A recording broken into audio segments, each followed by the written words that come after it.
BL Santosh ಅವರ ಕಾರ್ಯವೈಖರಿಯನ್ನ ನೋಡಿದ್ರೆ ಇದು ಸ್ಪಷ್ಟವಾಗಿ ಕಾಣಿಸುತ್ತೆ. ಸಮಯಕ್ಕಾಗಿ ಕಾಯ್ತಾ ಇದ್ದಂತ ಯಡಿಯೂರಪ್ಪ ವಿರೋಧಿ ಬಣ. ಕುಟುಂಬ ರಾಜಕಾರಣದ ವಿರುದ್ಧ ಮಾತಾಡೋಕೆ ಶುರು ಮಾಡಿದ್ರು. ಬಿಜೆಪಿ ಪಕ್ಷ RSS ಸಂಘಟನೆಯನ್ನ ದಾಟಿ ಬೆಳೆದಿದ್ದೇ ಸಾಕ್ಷಿ. ನಮಸ್ಕಾರ, ಈ ದಿನ.comಗೆ ಸ್ವಾಗತ. ನಾನು GM ಪವಿತ್ರ. ಕೆಲ ಕಾಲದಿಂದ ಬಿಜೆಪಿಯಲ್ಲಿ ನಡೀತಾ ಇದ್ದಂತಹ ಬಣಗಳ ನಡುವೆ ನಡೀತಾ ಇದ್ದಂತಹ ಗುದ್ದಾಟಕ್ಕೆ ಕೊನೆಗೂ ಬಸನಗೌಡ ಪಾಟೀಲ್ ಯತ್ನಾಳ್ ಅವರ ಉಚ್ಚಾಟನೆ ಮೂಲಕ ಅಂತ್ಯ ಕಂಡಿದೆ. ಈ ಬೆಳವಣಿಗೆಯನ್ನ ಗಮನಿಸಿದ್ರೆ ಈ ಗುದ್ದಾಟ ಬಿಜೆಪಿಯೊಳಗೆ ವ್ಯಕ್ತಿಗಳ ನಡುವೆ ನಡೀತಾ ಇದ್ದಂತಹ ಗುದ್ದಾಟದ ಅಂತ್ಯದಂತೆ ಕಂಡ್ರೂ ಸಹ ಇದು ಮುಂದೊಂದು ದಿನ ಎರಡು ಸಂಘಟನೆಗಳ ನಡುವೆ ವಿಸ್ತರಿಸುವಂತಹ ಎಲ್ಲಾ ಸಾಧ್ಯತೆಗಳು ದಟ್ಟವಾಗಿ ಕಾಣ್ತಾ ಇದೆ. ಇನ್ನು ಎಲ್ರಿಗೂ ತಿಳಿದಂತೆ ಬಿಜೆಪಿ ಪಕ್ಷ RSS ಸಂಘಟನೆ ಮೂಲಕ ಹುಟ್ಟಿದಂತ ಪಕ್ಷ. ಪಕ್ಷದಲ್ಲಿರುವ ಬಹುಪಾಲು ಮಂದಿ ಕಾರ್ಯಕರ್ತರು RSS ನ ಕಾಲಾಳುಗಳಾಗಿದ್ದಾರೆ.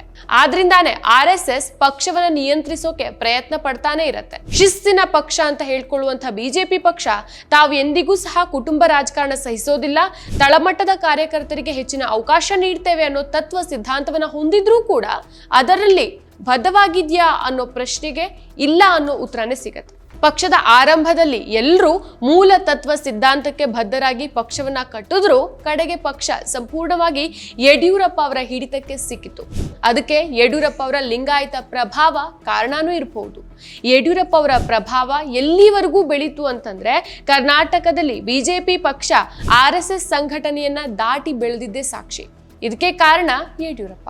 ಈ ಬೆಳವಣಿಗೆಗಳಿಂದ ಪಕ್ಷದಲ್ಲಿನ ಮೂಲ RSSಗರಿಗೆ ಸಹಿಸಿಕೊಳ್ಳೋಕೆ ಸಾಧ್ಯ ಆಗದೆ ಭಿನ್ನಾಭಿಪ್ರಾಯ ಮೂಡಿ ಪಕ್ಷದೊಳಗೆ ಬೆಂಕಿಯಾಡೋಕೆ ಶುರುವಾಗತ್ತೆ.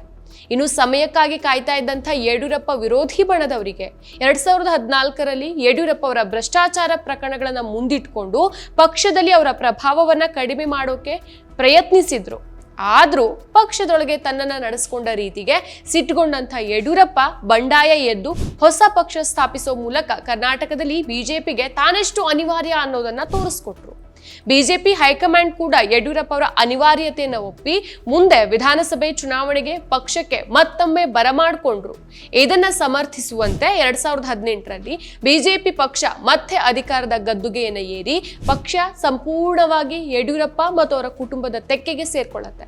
ಈ ಮೂಲಕ ಯಡಿಯೂರಪ್ಪ ಅವರು ಕರ್ನಾಟಕದಲ್ಲಿ ಲಿಂಗಾಯತ ಸಮುದಾಯಕ್ಕೆ ಪರ್ಯಾಯ ನಾಯಕತ್ವ ಇಲ್ಲದೆ ಇರೋ ಹಾಗೆ ನೋಡ್ಕೊಂಡ್ರು ಅಂತ ಹೇಳ್ಬಹುದು. 2021ರಲ್ಲಿ ವಯಸ್ಸಿನ ನೆಪವೊಡ್ಡಿ ಮುಖ್ಯಮಂತ್ರಿ ಸ್ಥಾನದಿಂದ ಕೆಳಗಿಳಿಸಿದ್ರೂ ಕೂಡ ತಮ್ಮ ಮಗನನ್ನ ಪಕ್ಷದ ಅಧ್ಯಕ್ಷನಾಗಿಸೋ ಮೂಲಕ ಪಕ್ಷದೊಳಗೆ ಹಿಡಿತವನ್ನ ಬಿಟ್ಟೇ ಇಲ್ಲ. ಇದು ಬಿಜೆಪಿಯಲ್ಲಿ ಯಡಿಯೂರಪ್ಪ ವಿರೋಧಿ ಬಣಗಳಿಗೆ ಸಹಿಸಲ ಸಾಧ್ಯ ಆಯಿತು. ಅಂದಿನಿಂದಾನು ಸಮಯ ಸಿಕ್ಕಾಗೆಲ್ಲ ಬಸನಗೌಡ ಪಾಟೀಲ್ ಯತ್ನಾಳ್ ಬಹಿರಂಗವಾಗಿನೇ ಕುಟುಂಬ ರಾಜಕಾರಣದ ವಿರುದ್ಧ ಮಾತಾಡೋಕೆ ಶುರು ಮಾಡ್ತಾರೆ.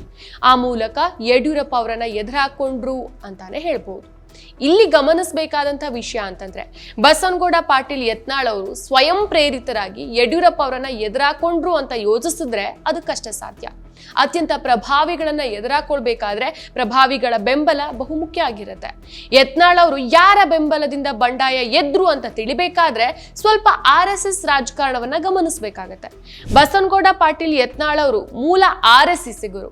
ಆದ್ರಿಂದ ಕರ್ನಾಟಕದಲ್ಲಿ ಬಿಜೆಪಿ ಪಕ್ಷವನ್ನ ತನ್ನ ಹಿಡಿತಕ್ಕೆ ತೆಗೆದುಕೊಳ್ಬೇಕು ಅನ್ನೋದು ಮತ್ತು ಕರ್ನಾಟಕ ರಾಜಕಾರಣದಲ್ಲಿ ಲಿಂಗಾಯತ ಪ್ರಭಾವವನ್ನ ಕಡಿಮೆ ಮಾಡೋ ಮಹತ್ವಾಕಾಂಕ್ಷೆಯನ್ನ ಹೊಂದಿದ್ರು. ಇದಕ್ಕಾಗಿ ಬಸನಗೌಡ ಪಾಟೀಲ್ ಯತ್ನಾಳ್ ಅವರನ್ನ ಬಳಸಿಕೊಂಡಿತ ಅನ್ನೋ ಕೋನದಲ್ಲಿ ನೋಡಿದ್ರೆ ಹೌದು ಅನ್ನೋ ಉತ್ತರ ಬರುತ್ತೆ. ಕಳೆದ ವಿಧಾನಸಭಾ ಚುನಾವಣೆಯಲ್ಲಿ BL ಸಂತೋಷ್ ಅವರ ಕಾರ್ಯವೈಖರಿಯನ್ನ ನೋಡಿದ್ರೆ ಇದು ಸ್ಪಷ್ಟವಾಗಿ ಕಾಣಿಸುತ್ತೆ. ಆದ್ರೆ ಈ ಪ್ರಯತ್ನದಲ್ಲಿ ಅವರು ಅಷ್ಟಾಗಿ ಯಶಸ್ಸನ್ನ ಕಾಣಲಿಲ್ಲ. ಆದ್ರೂ ಬಸನಗೌಡ ಯತ್ನಾಳ್ ಅವರು ನಿರಂತರವಾಗಿ ಕುಟುಂಬ ರಾಜಕಾರಣದ ವಿರುದ್ಧ, ಯಡಿಯೂರಪ್ಪ ಮತ್ತು ಕುಟುಂಬದವರ ಭ್ರಷ್ಟಾಚಾರದ ವಿರುದ್ಧ ಧ್ವನಿ ಎತ್ತುತ್ತಾನೆ ಬಂದ್ರೂ ಸಹ ಬಿಜೆಪಿ ಪಕ್ಷ ಅವರ ಮಾತಿಗೆ ಸೊಪ್ಪಾಕ್ದೇನೆ ಪಕ್ಷ ವಿರೋಧಿ ಚಟುವಟಿಕೆ ನೆಪವೊಡ್ಡಿ 6 ವರ್ಷಗಳ ಕಾಲ ಉಚ್ಚಾಟನೆ ಮಾಡುತ್ತೆ. ಸೊ ಯತ್ನಾಳರು ಸತ್ಯವನ್ನೇ ಹೇಳಿದ್ರು, ಬಿಜೆಪಿ ಪಕ್ಷ ಅವರನ್ನ ಉಚ್ಚಾಟನೆ ಮಾಡಿದ್ರೆ ಹಿಂದಿನ ಉದ್ದೇಶ ಆದ್ರೂ ಏನು? ಪಕ್ಷಕ್ಕೆ ಯಡಿಯೂರಪ್ಪ ಅವರ ಅನಿವಾರ್ಯತೆ ಇತ್ತೋ, ಪಕ್ಷ ಬಂಡಾಯವನ್ನ ಸಹಿಸಿಕೊಳ್ಳೋದಿಲ್ಲ ಅನ್ನೋ ಸಂದೇಶ ಸಾರ್ತೋ?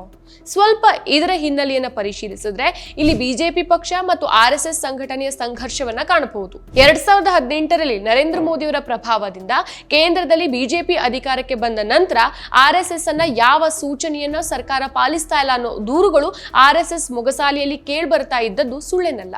ಮೋದಿ ಹಾಗೂ ಅಮಿತ್ ಶಾ ಜೋಡಿ ಬಿಜೆಪಿ ಪಕ್ಷವನ್ನ RSS ಹಿಡಿತದಿಂದ ಬಿಡಿಸ್ಕೊಳ್ತಿದ್ದಾರೆ ಅನ್ನೋ ಮಾತುಗಳು ಸಹ ಕೇಳ್ಬರ್ತಾ ಗೊತ್ತಾಯಿತು. ಇದಕ್ಕೆ ಸಾಕ್ಷಿಯಾಗಿ ಸಂಘಟನೆಯ ಮುಖ್ಯಸ್ಥರೇ ಸಾರ್ವಜನಿಕವಾಗಿಯೇ ಮೋದಿ ಮತ್ತು ಅವರ ಆಡಳಿತವನ್ನ ಟೀಕಿಸೋಕೆ ಶುರು ಮಾಡಿದ್ರು.